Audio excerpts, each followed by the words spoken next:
Joining us now is New York Republican Congressman Dan Donovan. Congressman, thank you so much for being with us. We're going to try to approach this clinically in what has been a bit of a muddled morning here in terms of messaging, at least. So let's just talk about the idea of the continuing resolution, short-term funding for the government. Will you vote for a measure to fund the government temporarily if there is no deal on what to do about the Dreamers?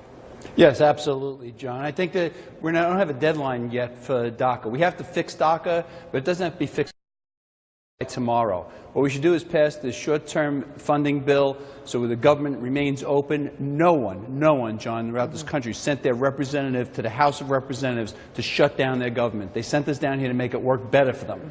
Maybe the idea of funding government in short increments isn't a good idea, but right now we have to make sure that the government remains open.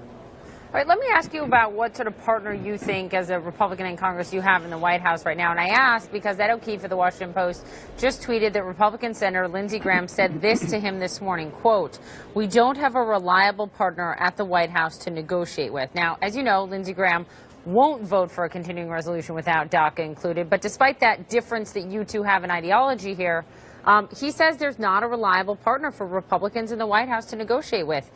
Is he right? Yeah, I don't know, Poppy. I'm not part of that negotiation process. Speaker Ryan, Kevin McCarthy, our majority leader, along with the leadership in the Democratic Party, are doing the negotiations. What should be and what shouldn't be in the CR. From your vantage point, does it appear that the Republicans doing the negotiating have a reliable partner in the White House, a consistent partner? My understanding is that the Speaker and the White House are in constant communications all the time, along with just the other day they had a bipartisan meeting about DACA, where there were senators from both sides of the aisle, there were members of the House on both sides of the aisle. So I have no reason to believe that there isn't communication going on.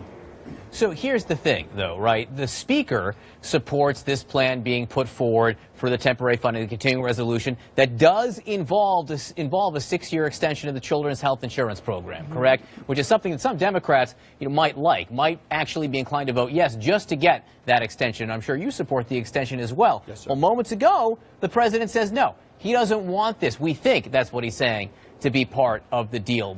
Does the president's statement that he put out this morning confuse things on Capitol Hill? No, I think the president's talking about that it shouldn't be part of a 30-day extension, it should be long-term. Well, what's in this CR is a long-term extension for CHIP, for the Children's Health Program.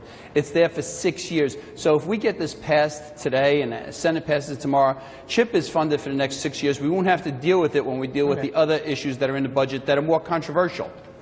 Okay, so your interpretation is that he's saying support the plan that's on the floor. We're not sure. I mean, and there's a lot of people inside the White House and others we've spoken to who aren't sure. I mean, it's pretty clear. He says CHIP should be part of a long-term solution, not a 30-day or short-term extension. But I hear you on that, and we're waiting for clarity from the White House. Let me ask you about this, because you've applauded the president for that meeting, that bipartisan meeting. And look, almost an hour of it was on camera early last week.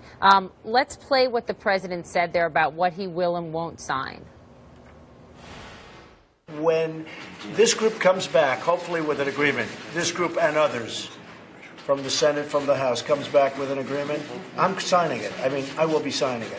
I'm not going to say, oh, gee, I want this or I want that. I'll be signing it. But this morning he's saying, oh, gee, I want this and I want that. And that's what he's been doing the past few days. You say in that meeting the president, in your words, displayed remarkable political courage. So what happened? What changed? Well, I think in that meeting, some of the things might have changed with participants in the meeting other than the president. In that meeting, they agreed they would fix DACA, we would do border security, we would end this lottery visa program, and we would make a determination how far chain migration should go. Those were the 4 elements. Since that meeting, I have heard people putting other things into proposals to fix DACA and to fix our immigration system, but those weren't the things that were agreed on. Those 4 issues were agreed on, and the president said, you bring him a bill that addresses those 4 issues, he'll sign it. Well, here's the thing, though, right? Because the bill, the Gang of 6 bill in the Senate right now includes protections for Dreamers, includes funding for a border security that could be used for a wall. It includes altering, essentially ending the visa lottery program. It addresses, although I think not to a lot of Republican satisfaction, the issue of what you all call chain migration. So the Gang of 6 bill, as you know, this is the Graham bill, the Dick Durbin bill.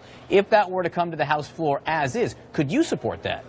I will support something that I agree with. I don't know where they are on the chain migration. You know, right now it's extended families and there's debate. That's the thing that has to be debated, John. And that's why you couldn't put that in this CR, this spending bill that we have to pass by tomorrow. Because there's still debate on whether that should go to immediate family. What's the definition of an immediate family? Is it moms and dads? Is it brothers and sisters? Is it second aunts? I think that's the thing that's being discussed now and debated. And when we could agree on that, we could get all 4 elements of the immigration reform done. Are you concerned that Senate Majority Leader Mitch McConnell essentially says he has no idea what the president wants, no idea what the president will sign, and that Republicans are, in his words, quote, spinning their wheels until the president makes that clear? I mean, do you think the president has made clear what he wants, what he will sign? Again, I'm not part of those discussions, Poppy, so I don't know what when Mitch McConnell and the Speaker. But you're very well read, as you just, hold on, but you're very well informed on even one part of the Gang of Six bill, as you just elaborated for us. So you know what's going on here, you know what's being debated, and what we're asking is it clear to you what the president will sign? What I'm not clear about is the communication between Mitch McConnell and the White House. I don't know. If Mitch is saying that he's confused about what's coming out, that's a communication issue between Mitch's office and the White House. I'm not privy to that. All I know is what you've reported, what we've been told in conference of what came out of that meeting with the senators from the Democratic Party, the senators from the Republican Party, and both aisles in the House, and that meeting with the president on how we could fix DACA and those 4 elements that have to be addressed. Very Congressman, you know, the Statue of Liberty you can see, you know, probably from your house, you know, on Staten Island. The president's reported language inside that meeting, you know, calling African nations blank coal, blank house nations, you know, the words he used on Haiti and El Salvador, make you uncomfortable? Listen, my mom suffered from dementia. For the last 4 years of her life, a woman from Trinidad and a woman from Ghana took care of my mother and treated my mother as if she were her own mother.